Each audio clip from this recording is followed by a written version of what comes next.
이번 시간에는 확률적 경사하강법의 변형 알고리즘에 대해 발표하겠습니다. 목차는 스토캐스틱 그라디언트 디센트, 미니 배치 STD, 모멘텀과 RMS 프롭, 그리고 아담 순으로 진행하겠습니다. 그라디언트 디센트는 딥러닝에서 최적화를 위한 핵심 알고리즘으로 많은 데이터 포인트를 고려하여 기울기를 계산하는 방식입니다. 하지만 이 방법은 두 가지 주요 한계가 있습니다. 첫째로, 모든 데이터를 사용하여 기울기를 계산하기 때문에 데이터의 선택에 따라 너무 신중하게 방향을 선택하게 됩니다. 이로 인해 최적화 과정이 느려질 수 있습니다. 또한 비선형 문제에서는 로컬 미니멈에 빠져 전역 최적점인 글로벌 미니멈을 찾지 못하는 경우가 발생합니다. 이러한 문제는 특히 복잡한 데이터셋에서 더욱 두드러지며 최적화의 효율성을 저하시킬 수 있습니다. 이러한 한계를 극복하기 위해 스토캐스틱 그라디언트 디센트, 즉 SGD가 등장했습니다. SGD는 전체 데이터 대신 하나의 데이터 포인트나 작은 배치를 사용하여 기울기를 계산함으로써 더 빠르게 파라미터를 업데이트할 수 있는 장점을 가지고 있습니다. 확률적 경사하강법, 즉 SGD는 전통적인 경사하강법의 한계를 극복하기 위해 개발된 방법입니다. 이 기법은 전체 데이터셋을 사용하는 대신 데이터의 일부를 무작위로 선택하여 손실을 계산하고 모델의 파라미터를 업데이트합니다. 이렇게 함으로써 SGD는 계산 효율성을 크게 향상시킬 수 있습니다. SGD의 핵심은 데이터의 샘플을 사용하여 손실을 빠르게 평가하고 그에 따라 모델을 업데이트하는 것입니다. 쉽게 말해 주머니에서 데이터를 랜덤하게 추출하는 것과 같습니다. SGD는 데이터셋에서 무작위로 선택된 데이터를 통해 그라디언트를 계산하고 이를 기반으로 파라미터를 조정합니다. 여기서 한 번 사용한 데이터는 복원하지 않습니다.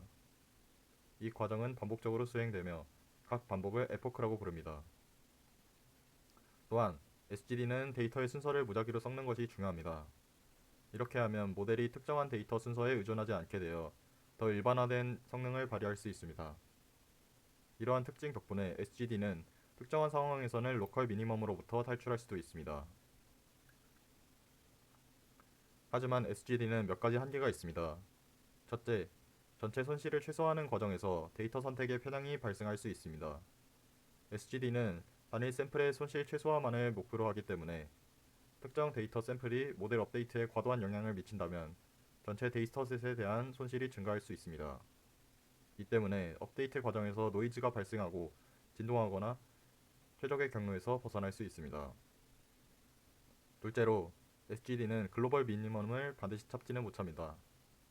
앞서 말씀드렸던 단일 샘플의 손실 최소화 목표 때문에 최적점을 찾는 과정에서 로컬 미니멈이나 새들 포인트와 같은 안정점에 빠질 위험이 있습니다. 이러한 지점에서는 기울기가 0이지만 실제로는 최소값이나 최대값이 아닌 평평한 지역이기 때문에 SGD는 이러한 안정점에서의 파라미터 업데이트에 주의해야 합니다. 미니 배치 SGD는 확률적 경사하강법의 변형으로 데이터의 샘플을 그룹하여 효율적으로 로스를 계산하는 방법입니다. SGD는 데이터를 하나씩만 보니까 오히려 너무 성급하게 방향을 결정하는 단점이 있다면 이 접근법은 데이터셋을 하나씩 보는 법보다 더 빠르고 안정적인 학습을 가능하게 합니다. 미니 배치의 크기는 샘플을 선택하는 수를 의미하며 이 크기를 조정함으로써 모델의 학습 속도와 성능을 최적화할 수 있습니다. 즉, SGD와 그라디언트 사이에 있는 개념이 미니 배치입니다. 한 번에 하나의 샘플만 보는 것이 SGD, 둘 이상 전체 개수 미만의 샘플을 보는 것이 미니 배치 SGD, 모든 샘플을 한 번에 선택하면 경사하강법이라고 보면 되겠습니다. 다음으로 미니 배치 SGD의 한계에 대해 이야기하겠습니다. 미니 배치 SGD는 최적점을 찾기 위해 경량화된 경로를 따르지만 그라디언트의 변동성으로 인해 좌우로 지그재그를 그리며 이동하기 때문에 수렴 속도가 느려질 수 있습니다. 이는 경량화된 경로가 항상 최적의 방향으로 나아가는 것이 아니기 때문입니다. 지그재그를 그린 이유는 그라디언트는 항상 등고선의 접선에 수직하게 위치한다는 개념 때문인데요. 쉽게 설명하자면 등산을 할 때 산의 높이를 나타내는 등고선을 생각해 볼 수 있습니다. 등고선은 같은 높이를 가진 지점들이 연결된 곡선입니다. 산에서 가장 가파르게 오르내릴 수 있는 방향은 등고선의 수직한 방향입니다. 이러한 느낌으로 생각해 본다면 항상 가파른 방향을 향하는 그라디언트는 등고선의 좁선에 수직하게 위치하게 됨을 알 수 있습니다. 이를 손실함수에 대입해 본다면 손실함수의 등고선은 손실값이 일정한 지점을 연결한 곡선임을 알 수 있습니다. 그라디언트는 이 곡선에서 가장 빠르게 손실이 증가하는 방향을 가리키며 이 방향은 항상 등고선의 수직입니다. 따라서 미니배치 SGD는 이러한 특성으로 인해 지그재그를 그릴 수밖에 없어 최적의 경로를 찾는 데 어려움을 겪을 수 있습니다. 하이퍼 파라미터는 모델 학습 과정에서 사용자가 직접 설정하는 학습 전략 관련 변수입니다. 이 변수들은 모델의 성능에 큰 영향을 미치기 때문에 신중하게 선택해야 합니다. 첫 번째로 에폭에 대해 이야기해 보겠습니다. 에폭은 전체 데이터셋을 몇 번 반복해서 학습할 것인지를 결정하는 요소입니다. 예를 들어 10 에폭으로 설정하면 데이터셋을 10번 반복하여 학습하게 됩니다. 이 과정에서 모델은 데이터의 패턴을 더 잘 이해하게 됩니다. 다음으로 배치 사이즈입니다. 배치 사이즈는 데이터셋을 몇 개의 샘플로 나누어 학습할 것인지를 결정합니다. 예를 들어 배치 사이즈를 32로 설정하면 한 번의 업데이트에 32개의 샘플을 사용하게 됩니다. 이는 메모리 사용량과 학습 속도에 영향을 미치므로 적절한 값을 선택하는 것이 중요합니다. 마지막으로 학습률에 대해 설명하겠습니다. 학습률은 모델이 손실을 줄이기 위해 얼마나 빠르게 파라미터를 업데이트할지를 결정합니다. 학습률이 너무 크면 모델이 최적점을 지나쳐 버릴 수 있고 너무 작으면 학습 속도가 느려져서 시간이 많이 소요될 수 있습니다. 이러한 하이퍼 파라미터들은 모델의 성능을 최적화하는 데 필수적이며 실험을 통해 적절한 값을 찾아가는 과정이 필요합니다. 각 하이퍼 파라미터의 설정이 모델의 학습 결과에 미치는 영향을 이해하는 것이 중요합니다. 파라미터와 하이퍼 파라미터의 차이를 설명하겠습니다. 먼저 파라미터는 AI가 학습을 통해 자동으로 최적화하는 변수입니다. 예를 들어 가중치와 편향이 이에 해당됩니다. 이들은 모델이 데이터를 통해 학습하면서 조정되며 최종적으로 모델의 예측 성능에 큰 영향을 미칩니다.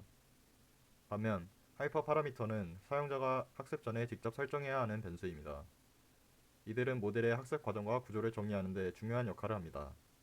예를 들어 에폭수, 배치 크기, 표기 가중치값, 학습률과 학습률 스케줄링, 모델 아키텍처, 손실 함수 선택 등이 하이퍼 파라미터에 포함됩니다. 특히 최적화 알고리즘 선택도 하이퍼 파라미터의 일종인데 SGD 그리고 뒤에 설명할 아담과 같은 알고리즘이 여기에 해당합니다. 결론적으로 파라미터는 학습을 통해 자동으로 조정되는 반면 하이퍼 파라미터는 사용자가 사전에 설정해야 하는 변수라고 이해하면 되겠습니다. 모멘텀은 최적화 과정에서 이전 기울기를 활용하여 수렴 속도를 상승시키는 기법입니다. 미니 배치 SGD를 사용할 때 그라디언트를 계산하는 과정에서 불안정한 기울기로 인해 최적화가 어려워질 수 있습니다. 이때 모멘텀은 이전 기울기를 누적하여 업데이트에 반영함으로써 더 빠르고 안정적인 경로로 최적점에 도달할 수 있도록 돕습니다. 아래의 그림과 같이 모멘텀은 미니 배치의 최적화 경로보다 더 효율적인 것을 볼 수 있습니다. 이는 그라디언트를 누적함으로써 관성을 가지게 하기 때문인데요. 따라서 급격한 변화가 있더라도 그 변화에 덜 흔들리며 최적점으로 나아가게 됩니다. 최적점을 지나서 유턴하는 부분도 이 관성 때문인데 최적점을 지나칠 때 관성에 의해 잠시 더 멀리 나아가지만 결국 그라디언트의 방향이 반대로 작용하여 최적점으로 다시 돌아가는 방식으로 수렴합니다. 마치 치타가 먹잇감을 쫓을 때 타겟이 방향을 확 틀면 치타는 잠시 목표를 지나쳐서 가속도가 붙어 더 멀리 달려가지만 그 후에 몸을 돌리며 자연스럽게 다시 목표를 향해 향하는 것을 생각하면 쉽습니다. RMS 프롭, 즉 루트 민 스퀘어 프로파게이션은 미니 배치 SGD에서 그라디언트의 크기를 조정하여 안정적인 학습을 유도하는 방법입니다. 미니 배치 SGD의 경우 단순히 그라디언트를 누적했지만 RMS 프롭은 그라디언트의 크기만을 누적합니다. 그라디언트만 누적할 경우 큰 기울기가 계속해서 반영되어 수렴이 불안정해질 수 있기 때문입니다. RMS 프롭은 이렇게 누적한 그라디언트의 크기를 각 파라미터의 업데이트에 반영함으로써 학습이 특정 방향으로 과도하게 치우치는 것을 방지합니다. RMS 프롭은 각 파라미터의 기울기를 기반으로 학습률을 조정합니다. 즉, 그라디언트가 큰 파라미터는 학습률을 낮추고 그라디언트가 작은 파라미터는 학습률을 높이는 방식으로 작동합니다.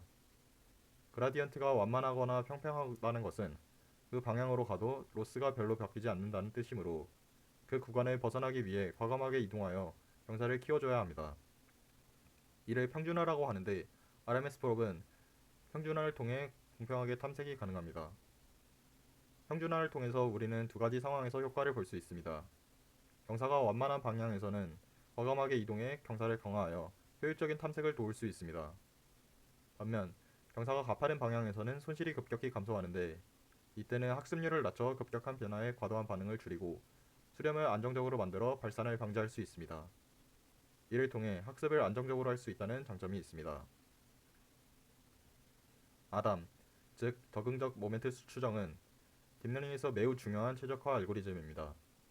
이 알고리즘은 모멘텀과 RMS 프롭의 장점을 결합하여 효율적인 학습을 가능하게 합니다. 모멘텀은 이전 기울기를 고려하여 현재의 기울기에 영향을 미치는 역할을 하며 이를 통해 최적화 과정에서의 수렴 속도를 높입니다. 반면 RMS 프롭은 각 파라미터의 기울기 크기에 맞춰 학습률을 조정하여 안정적인 학습을 유도합니다. 아담은 이러한 두 가지 기법을 조합하여 학습률을 조정하는 방식에서 두 개념이 결합되어 효율적인 학습이 이루어지도록 합니다. 즉, 분자에서는 모멘텀의 특성을 활용하여 빠른 수렴을 도모하고 분모에서는 RMS 프롭의 적응형 학습률 조정 기능을 통해 안정성을 확보하는 것입니다. 이러한 조합 덕분에 아담은 다양한 문제에 대해 뛰어난 성능을 발휘하며 특히 복잡한 데이터셋에서 효과적인 결과를 보여줍니다. 먼저 아담은 각 파라미터에 대해 적응형 학습률을 적용합니다. 이는 각 파라미터의 기울기를 기반으로 학습률을 조정하여 더 큰 기울기를 가진 파라미터는 더 빠르게 업데이트되고 작은 기울기를 가진 파라미터는 더 천천히 업데이트되도록 합니다. 이러한 방식은 학습 과정에서의 불안정성을 줄이고 수렴 속도를 높이는 데 기여합니다. 아담 알고리즘의 핵심은 두 가지 이동 평균을 사용하는 것입니다. 첫 번째는 기울기의 지수 가중 평균으로 이는 기울기의 변화를 부드럽게 하여 학습 과정에서의 노이즈를 줄입니다.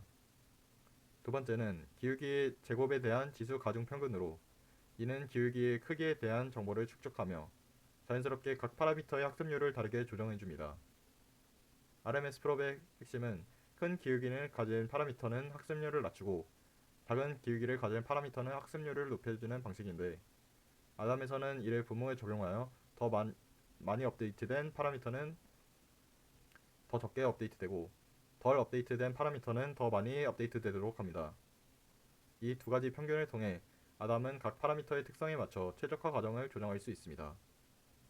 입실론은 수치적 안정성을 위한 상수로 보폭이 너무 작아 0에 가까워지면 값이 너무 튀게 되므로 이를 방지해주는 역할을 합니다. 주로 10의 8제곱이 입실론 값으로 사용됩니다. 또한 아담은 초기화 문제를 해결하기 위해 편향 보정 기법을 사용합니다. 여기서는 햇으로 표현하는데 이는 초기 단계에서 기울기가 0에 가까운 경우에도 안정적인 학습을 가능하게 합니다. 안정점 또는 새들 포인트는 기울기가 0인 지점이지만 최소값이나 최대값이 아닌 평평한 지역을 의미합니다. 이러한 지점은 최적화 과정에서 중요한 역할을 하며 특히 SGD와 같은 알고리즘에서 주의가 필요합니다. SGD는 기울기를 기반으로 파라미터를 업데이트하는 방식인데 안정점에서는 기울기가 0이기 때문에 파라미터 업데이트가 제대로 이루어지지 않을 수 있습니다. 기울기가 0인 상태에서 파라미터 업데이트가 이루어지지 않으면 모델이 최적화되지 않고 정체될 위험이 있습니다. 따라서 모델이 안정점에 갇히지 않도록 하는 전략이 필요합니다. 모멘텀은 이전 기울기를 누적하여 파라미터 업데이트 시 과거 정보를 반영하는 방식입니다. 이로 인해 안정점에서의 학습 속도를 조정할 수 있습니다. 모멘텀은 기울기가 작은 지역에서 과거 기울기의 영향을 고려해 빠르게 진행할 수 있도록 돕습니다. 따라서 SGD보다 안정적인 업데이트를 제공하며 이러한 특성 덕분에 안정점에서의 학습 효율이 약간 향상되지만 여전히 느리게 실행하는 편입니다. 다음으로 RMS 프롭은 각 파라미터에 대해 학습률을 동적으로 조정하는 기법입니다. 기울기 크기에 따라 학습률을 적절히 적용하여 안정점에서의 학습 속도를 조절할 수 있습니다. 이 알고리즘은 기울기가 작은 지역에서 학습률이 너무 작아지는 문제를 해결하는 데 유용합니다. 이 한 방향의 경사가 작더라도 학습률을 크게 조정하여 안정점에서 빠져나올 수 있게 돕습니다. 따라서 학습이 빠르게 진행되며 안정점에서 벗어날 가능성이 높습니다. 마지막으로 아담 알고리즘을 살펴보겠습니다. 아담은 모멘텀과 RMS 프롭의 장점을 결합하여 효율적인 학습을 가능하게 합니다. 이 알고리즘은 모멘텀을 고려하여 기울기 크기에 따라 학습률을 조정합니다. 아담은 각 파라미터에 대해 학습률을 동적으로 조정함으로써 안장점에서의 최적화 성능을 더욱 향상시킬 수 있습니다. 이러한 특성 덕분에 아담은 다양한 상황에서 안정적인 학습을 지원합니다. 결론적으로 SGD, 모멘텀, RMS 프롭, 아담 알고리즘은 각각의 방식으로 안장점에서의 학습 속도를 조정하여 최적화 성능을 향상시키는 데 중요한 역할을 합니다. 이대 알고리즘의 특성을 이해하고 적절히 이용하는 것이 딥러닝 모델의 성능을 극대화하는 데 필수적입니다. 이상으로 발표를 마치겠습니다. 감사합니다.